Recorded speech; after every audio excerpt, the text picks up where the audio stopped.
ہمارے جو حکمران اس ٹائپ کے ملے کہ جنہوں نے اس طرف توجہ ہی نہیں کی، کیونکہ وہ خود اگر کسی چیز میں انوالو ہے تو اسے کیا پتا۔ یہ جو کو ایجوکیشن سسٹم، یہ جو مرد عورتوں کے اختلاط جو شریعت نے منع کیا ہے، یہ ایسے ہی منع کر دیا۔ آج آپ دیکھو معاشرے میں کتنے ریپ ہوتے ہیں، چھوٹی چھوٹی بچیوں کے ساتھ یہ، اور پھر یہ ہم یہ کریں گے، یہ ظلم ہو گیا، بچی کے ساتھ یہ ہو گیا، وہ ہو گیا، یہ ہو گیا۔ ایک آدمی کو تم ستو کھلاؤ اور سوکھا ستو سے کھلاؤ اور پھر بعد میں اسے کو پانی نہ پیو تو بے وقوفی نہیں ہے؟ اس کے بعد تو پیاس لگے گی۔ تم سائن بورڈ پر عریانی تصویریں لگوانے کی اجازت دو، تم صابن کی ٹکیا جو واش روم میں رکھی ہو اس پر خوبصورت لڑکی کی تصویر بھی لگانے کی اجازت دو، تم ریزر کے اشتہار میں بھی لڑکی کو لے کر آؤ، تم جناب ایک ماچس کی ڈبیا میں بھی لڑکی کی تصویر، تم ہر طرف ستو رکھتے جاؤ، کھلاتے جاؤ، اور پھر اگلے نوجوان سے کو پانی نہ پینا تو بے وقوف تم پہلے ستو کا انتظام کرو نا، پھر تم آگے کہنا پانی نہ پینا۔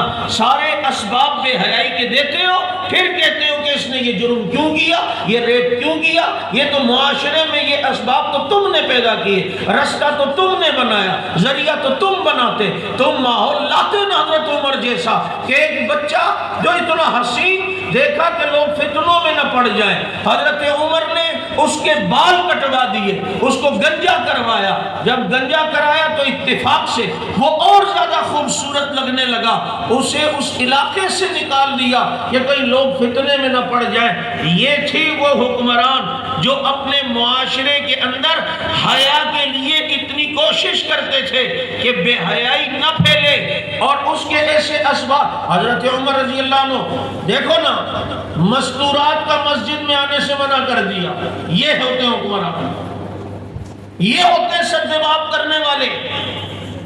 اور سنو، میں ایک جملہ کہا کرتا ہوں، حضرت عمر کے جتنے فیصلے یا صحابہ کرام کے، اسے ایک مدینے کی تناظر میں نہ دیکھا کرو۔ یہ جو ہم کہتے ہیں حضرت عمر کو شکایتیں ملی کہ اب لوگ عورتیں مسجد جاتی ہیں تو کچھ ایسے لے گئے جو چھیڑ چھاڑ بھی کرنے لگے، شکایتیں ملی تو انہوں نے عورتوں کو مسجد سے منع کر، تو ہم یہ پڑھتے ہوئے نا ہمارے ذہن میں مدینہ آ رہا ہوتا ہے، کوئی جا رہا ہوگا، کوئی چھیڑ رہا ہوگا۔ او بھائی، یہ فیصلے کو 22 لاکھ مربع میل کے تناظر میں دیکھو کہ عجب بھی اسلام لایا تھا۔ یہ فارس اور روم کے علاقوں کو بھی ذہن میں رکھو۔ مدینے کا ماحول تو اس وقت بھی ایسا تھا کہ مدینے والے پاؤں دھوئیں، ہم ان کے پاؤں کا پانی پیے تو اپنی نجات کے لیے کافی سمجھے۔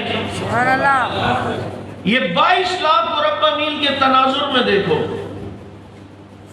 اس لیے فیصلے کو اس طرح دیکھو تو انہوں نے ذرا سی چیز محسوس کی، کیسے سدباب کیے کہ عورت کا مسجد میں آنے سے منع کر دیا، عورت گھر پہ نمازیں پڑھے۔ یہ ہے اسباب، اور یہ ہے سدباب بے حیائی کو روکنے کے۔ لیکن ہمارے یہاں تو یہ چیز نہیں ہے، تمہارے یہاں روٹی مہنگی ہے، پیکج سستا ہے، ڈبل روٹی مہنگی ہے، کال پہ بات کرنی سستی ہے۔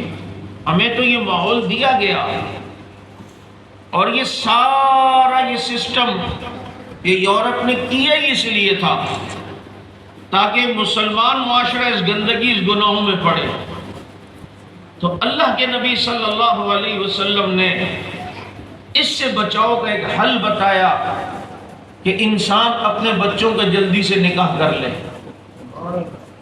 اور پھر آگے سے وعید بھی سنائی کہ اگر بچہ بالغ ہو اور اس کے والدین نے اس کا نکاح کا انتظام نہیں کیا اور وہ بچہ یا بچی کسی گناہ میں مبتلا ہوئے تو اس کا گناہ اس کے والدین کو بھی ملے گا، اس کا گناہ اس کے والدین کو۔